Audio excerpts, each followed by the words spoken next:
واقعہ میری نظر سے گزرا تو ایک والد آئے ہمارے پاس اور انہوں نے کہا جی میری بیٹی کئی دنوں سے گھر نہیں آئی، تو اس کے لیے انہوں نے پولیس کو ایک اپلیکیشن دی. ٹھیک ہے، پولیس نے 365 کے تحت ایک مقدمہ درج کیا. جب حقائق جاننا شروع کیے تو پتہ چلا کہ اس لڑکی نے نکاح کر لیا ہوا.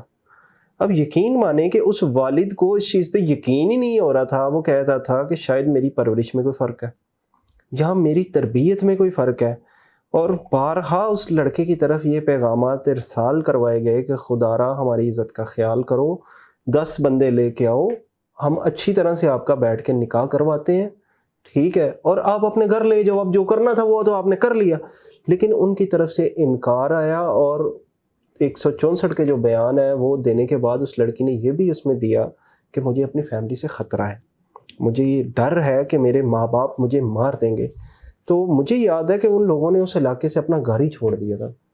ٹھیک ہے، وہ کہہ رہے تھے کہ ہم اس گلی محلے میں بھی شاید رہنے کے اب قابل نہیں رہے، اور شاید ہماری تربیت میں کوئی فرق ہے. موسٹلی جیسے آپ آگے بات کر رہے تھے کہ اپنی اولاد کے ساتھ جو ڈسکنیکٹیوٹی ہے اس کا بہت زیادہ تاثر مل رہا ہے.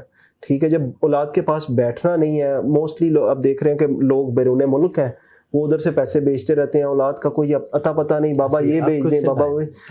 تو اس طرح کے واقعات بھی پڑے سننے میں. ہاں، اور میرا آپ سے یہ کویسچن ہے کہ آپ تو اس طرح کے معاملات دیکھتے رہتے ہیں. موسٹلی میں نے بھی یہ دیکھا ہے کہ لڑکا اس قابل نہیں ہے، لڑکی بڑی پڑھی لکھی ہے، اب عشق کا بھوت سوار ہو گیا ہے، اب شادی کر لی ہے. اب شادی کرنے کے بعد وہ بھوت میرے خیال سے 3 ماہ بعد اتر گیا، اور وہ شادی بڑی لمبی نہیں چلتی دیکھی اس معاشرے میں. موسٹلی طلاق کی جو شرح ہے وہ بہت زیادہ بڑھ رہی ہے. لو میرج کا اینڈ کہاں پہ ہو رہا ہے؟ فیملی کورٹس میں بہت ساری فیملیز آ رہی ہیں. تو اس سارے معاملات پر آپ کیا دیکھتے ہیں، اور کتنی فیملیز آ رہی ہیں جو اس طرح سے متاثر ہوتی ہیں؟ دیکھیں، جو ہمارے یہاں جو عدالتوں کے اندر مقدمات ہیں وہ آپ کون سے زیادہ آ رہے ہیں؟ یہ طلاق کے مقدمے زیادہ آ رہے ہیں. یہی تو وجہ. اور وہ طلاق کے مقدمے کیوں آ رہے ہیں؟ اس نے ایک دفعہ سوچا ہوا تھا کہ یہ آسمانوں سے تارے توڑنے والا بہت بڑا انسان ہے، یہ مجھے بہت تحفظ دے گا، مجھے پتہ نہیں کیا کچھ کرے گا. وہ جو خیالی پلاؤ تھے نا اس کے، وہ جو اس کے ٹیلی فونک رابطے کے ساتھ اس کی جو ایک دنیا بن گئی ہوئی تھی، وہ اس دنیا کے اندر خوابوں کی دنیا میں، وہ خوابوں کی دنیا میں جب وہ جاتی ہے اس کے گھر میں، اور اس کے گھر میں جا کے جب وہ بیٹھتی ہے تو کیا ہوتا ہے؟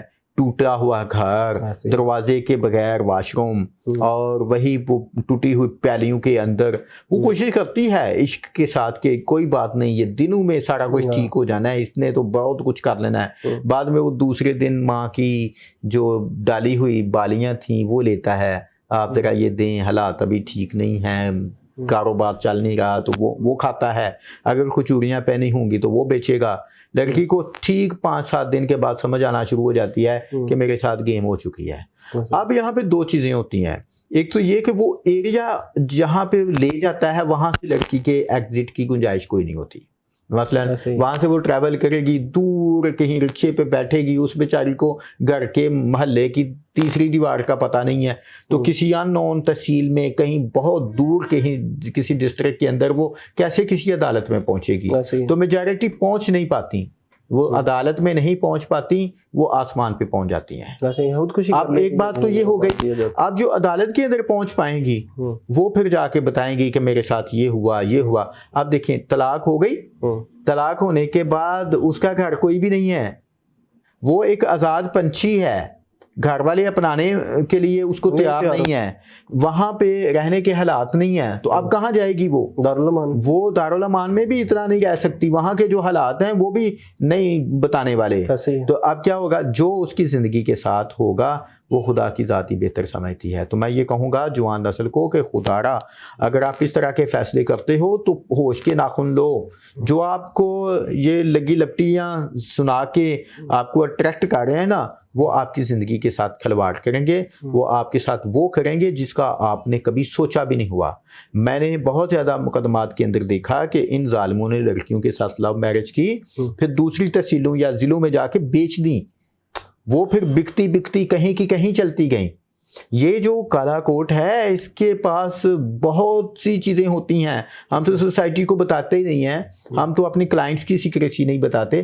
معاملات بہت خراب ہوتے ہیں. اس لیے جوان نسل کو میں یہ پیغام دوں گا کہ آپ اپنے ماں باپ کے پاس بیٹھیں، ان کو ساتھ شیئرنگ کریں. پیرنٹس سے میں کہوں گا کہ وہ بچوں کے پاس بیٹھا کریں، ان کو ٹائم دیا کریں. اگر آپ ان کو ٹائم نہیں دیں گے تو ایک وقت آپ روئیں گے، آپ کو وہ پچھتاوا جھیلنا پڑے گا جس کا کبھی آپ نے سوچا بھی نہیں ہے.